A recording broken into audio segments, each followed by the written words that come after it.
아는 기자 아지아 시작합니다. 정치부 송찬욱, 사회부 박건영 기자 나왔습니다. 먼저 박 기자, 앞서 리포트 보면 이 김용 부원장에게 돈이 오가는 과정에서 등장인물이 많은 것 같습니다. 지금까지 드러난 좀 이렇게 돈이 오간 흐름을 좀 살펴볼까요?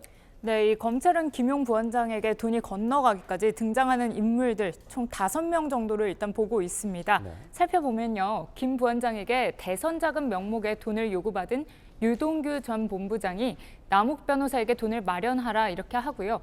남 변호사는 자신의 직원 이모 씨를 통해서 정민용 변호사의 아파트 지하 주차장 등에서 돈을 건넨 걸로 보입니다. 이 정 변호사는 이 돈을 유동규 본부장에게 전달을 하고 유 본부장은 이 자신의 개인 회사인 유한홀딩스 사무실에서 김용 부원장에게 직접 돈을 전달했다는 겁니다. 검찰은 수차례에 걸쳐 8억 원이 김 부원장에게 건네졌다 이렇게 보고 있습니다. 자, 지금 5명이 등장한다고 했는데 검찰은 그 5명을 다 조사했을 거 아니에요. 그러니까 유동규 본부장 1명 진술만으로 지금 수사하는 건 아니겠죠? 예, 물론 아닙니다. 우선 검찰은 최근 한 달간 유 전 본부장 외에도 이 남욱 변호사와 정민용 변호사 또 정영학 회계사 등도 여러 차례 불러 조사한 걸로 저희 취재 결과 드러났는데요. 이 검찰 관계자 등에 따르면 김용 부원장에 대한 체포 영장을 청구하기까지는 사실 유 전 본부장 외에도 대장동 민간 개발업자 여럿의 진술 내용은 물론이고요. 이를 뒷받침할 증거 자료까지 검토했다 이렇게 밝혔습니다. 자, 만약에 대장동 팀 서로 일치해서 김용 부원장을 가리켰다면 여태까지는 그런 말이 없었잖아요. 왜 이제 와서 이렇게 돌아섰을까요? 우선 이거는 추측이긴 한데요. 문재인 정권에서 검찰의 대장동 수사 결과를 한번 보면요. 사실상 민간 개발업자와 유동규 전 본부장 이 정도만 재판에 넘겨졌죠.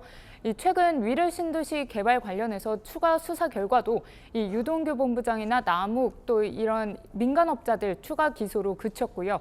이들 입장에선 이렇게 가다가 자신들이 모든 책임을 뒤집어 쓸 수 있다 이런 위기감이 든 것 아니냐는 관측도 나옵니다. 자, 송찬욱 기자, 네. 이재명 대표가 오늘 이제 처음으로 반박에 나섰습니다. 네. 남욱 변호사가 지난해 대선 때 한국으로 들어오면서 한 이야기로 반박을 했어요. 네, 맞습니다. 이재명 대표가 이제 측근 김용 부원장 체포 이후에 처음으로 오늘 공식 입장을 밝힌 거였는데요. 긴급 의원총회에서였습니다. 한번 직접 들어보죠.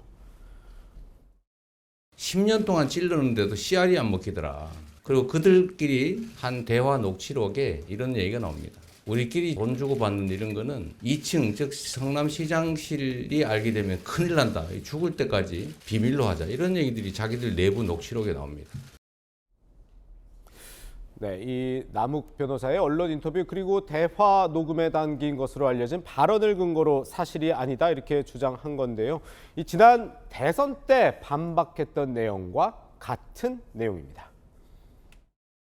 이재명은 찔러도 씨알이 안 먹히더라. 이재명 알면 큰일 나니까 비밀 평생 간직하자. 이렇게 얘기했던 사람이 그러니까 이 남욱 변호사 말을 이용해서 이제 자기는 무관하다고 얘기를 하는 건데 네. 반면에 또 유동규 전 본부장의 진술은 믿을 수 없다 이런 반응인 것 같습니다. 맞습니다. 이게 민주당이 검찰의 압수수색을 막는 이유 그리고 민주당이 조작 수사라고 주장하는 이유가 이 검찰이 물증도 없이 유동규 전 본부장의 번복 진술만을 듣고 몰아붙이기 때문이라는 겁니다.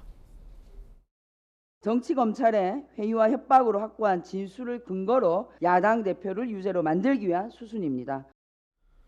하지만 민주당의 결백 주장 역시 물증 없이 남욱 변호사 진술에 의존하고 있습니다. 새로운 물증 없이 진실은 명백하다, 조작이다, 야당 탄압이다 이렇게 구호만 외치는 모양새입니다.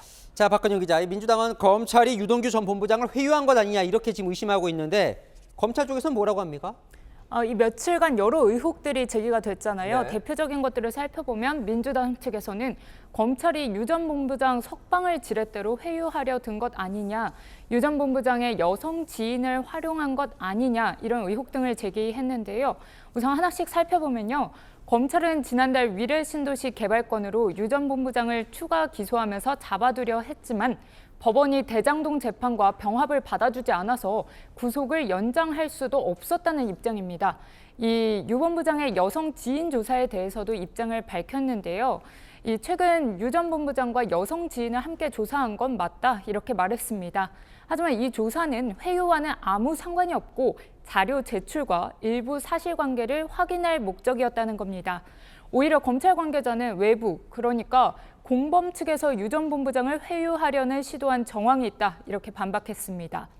검찰은 유 전 본부장의 변호인을 의심하고 있는 걸로 보입니다. 자, 송찬욱 기자, 이제 네. 민주당사 압수수색을 두고도 지금 민주당과 검찰이 대치를 하고 있는데 또 이제 검찰이 간다고 하면 또 대치를 하겠죠? 그렇겠죠. 뭐 일단 오늘은 없었는데 더불어민주당은 이 검찰이 민주연구원에 대해 압수수색을 재시도할 경우를 대비해서 지금 당사의 당직자들이 뭐 비상 대기를 하고 있다고 하고요. 네. 이 소속 국회의원들도 압수수색이 집행이 되면 바로 당사에 모일 수 있게 그렇게 조치를 했다고 합니다.